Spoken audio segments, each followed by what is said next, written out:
Welcome to the Campus Season podcast, Behind the Desk Campus Edition. The podcast brings you industry leaders from 𝐂𝐚𝐬𝐤 who shares their insights and views to help you prepare for your journey and career ahead. Today, with me, I have pleasure of having Manoj Kumar Vijai, who is the office managing partner at Mumbai and also heads risk advisory at 𝐂𝐚𝐬𝐤 in India. Manoj, welcome to the podcast, and it's our pleasure to have you here with us. Thank you, Misal. Thank you for having me. So Manoj, before we get into the conversation, the real conversation, I had a very interesting question for you. I have been looking you for over years, and I've always seen you very calm, composed, always smiling. So what's the secret sauce, given that you've been working in such a stressful environment? What keeps you going always?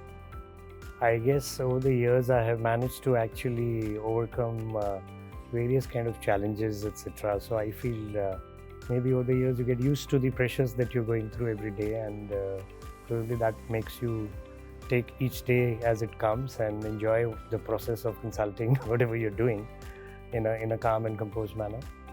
Beautiful. So I think the secret is that you should get used to it so that it doesn't start bothering you so much. No, that's very beautiful. So I always get inspired looking at you, your intoxicating smile that you have.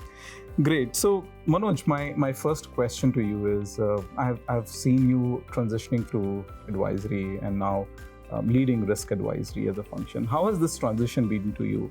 And one thing, given that this we are doing for our student group, what do you recommend one thing about change to the students, and how do they adjust to these changes happening from their campus to corporate journey?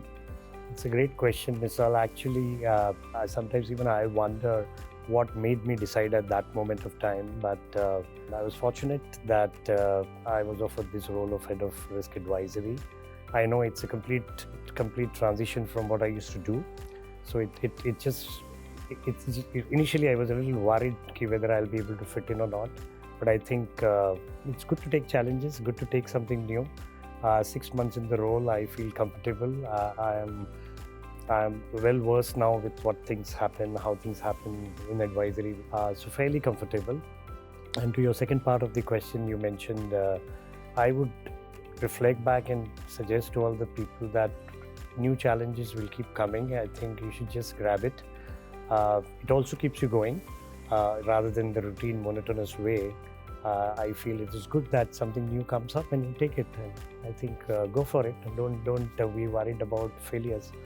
Beautiful. I think I resonate with the failure piece, essentially, that if we always go forward with the confidence, I think each change, and this world is all about changing now. So much of transition happening. So thank you. That's a beautiful insight, Manoj, that you have shared. Manoj, that now that you said that you've been in the industry for so long, I'm sure consulting has been very close to you. Now, if you talk about consulting or advisory, we have always seen there are certain jargons or stereotypes that always comes with this line of service that we provide. So what is one thing that you would say that's very true about consultants on the job? It's been said. And what is one thing that students should resonate out of that thing that's spoken about being a consultant?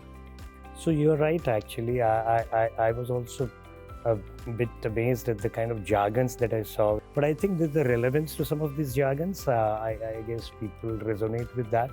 Like, for example, when I joined here, I've initially been talking about proof of concept. And that made me, I used to wonder what it would mean. But I feel it's such a strong concept that drives everything what we do sometimes, or every experiment that we do in advisory, every solution that we launch. So I think the jargons are necessary also to some extent. You have to use it at the right place at the right time, I guess. Okay. No, brilliant. So Manoj, one thing, given that campus season is already running and we are going to campuses and recruiting, a lot of students come to me and ask, Misal, what is that we need to do to be ready when we start our journey in consulting? They have all sorts of apprehensions or speculations in mind. So would you want to break some of this key to them, that once they come in and start their journey, what are a few things that they need to get as a skill or develop as a skill once they join advisory or consulting as a business?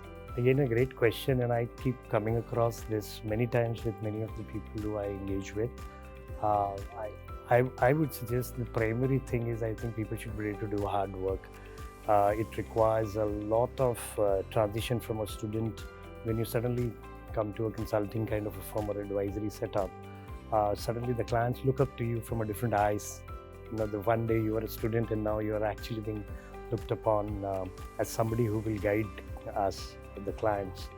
So I think first of all, you need to do a lot of hard work. You need to do a lot of shadowing with some of the experienced partners.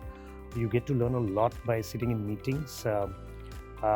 Simply put, I think it is good to do a bit of observing how people engage, how people talk, and a lot of listening, I would put it. It is very critical.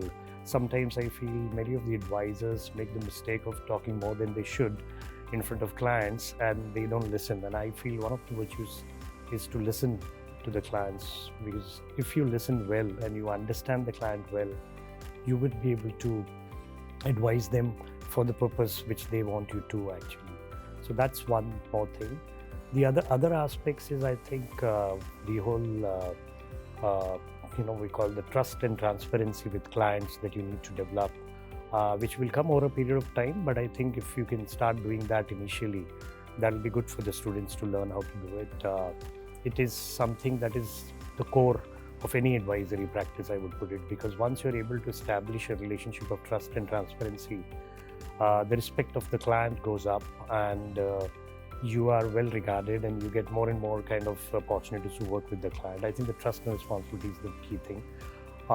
Something that I would say on an ongoing basis for students to do would be also to have a continuous learning kind of some way of being up to speed on what's happening. It's not that, because the world is dynamic, things are changing. If you have to look smarter than your client when you're going to go to advise them, it is very critical that you know a lot more than your client would know probably. So you need to be constantly over the curve in terms of the learning side.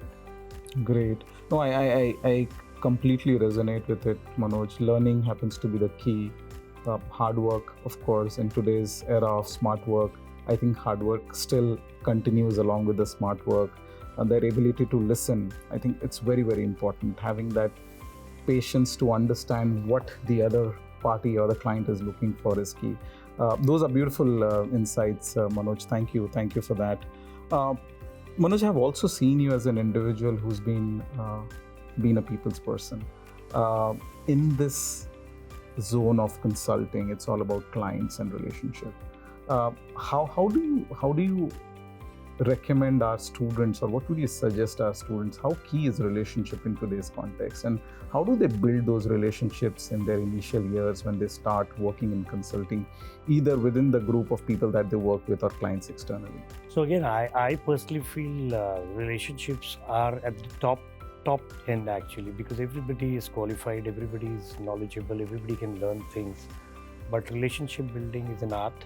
And for me personally, if I look back, relationship both at the people level who you work with and along with, and the clients, both relationships have to be very strong for you to be engaging with them for time to come, for years to come. Because as I said, I mentioned about trust and transparency. The trust factor comes in only when you build that relationship. And it could be with clients or people. With people, it helps because if you have a good relationship with the people, you can expect, or you can get out a much more output than what normally you would be, because people would be much more motivated to do that.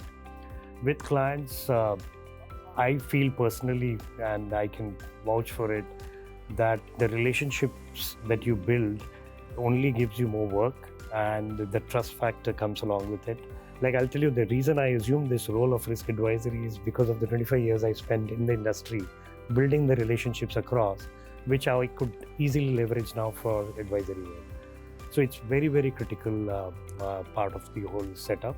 The other thing which I always feel, maybe besides relationship, and I tell this to in every conversation, project management skills is the other biggest thing which I guess students should really plan themselves from beginning as they are there, because the more you can do in the same time compared to anybody else will give you a competitive edge, and I think it will give you less stress if you're more organized in what you do regularly. Great. Those lovely insights, Manoj. Manoj, coming to the fag end of the conversation, one last question. You have been inspiration to so many people within the organization, outside the organization, spent over 26 years with the firm. What is one piece of advice that you would want to give it to the current generation who's coming in, preparing for interviews, whether here or somewhere else? What is one advice, golden advice, that you would like to give it to them? So I think, if from my perspective, I would imagine that I think clearly the variety of jobs or experience that comes with the kind of work which we do in consulting firms. We don't have a single boss who we see every day. Our bosses change, client depending on the projects, the engagements. That's one big difference I found in all these years. So I work with so many bosses all around, and we work with so many different teams also across. So the adaptability, if I may call it, of different people, different clients that you work in, different bosses you work, different people you work, is something that you must be used to. You should get used to it.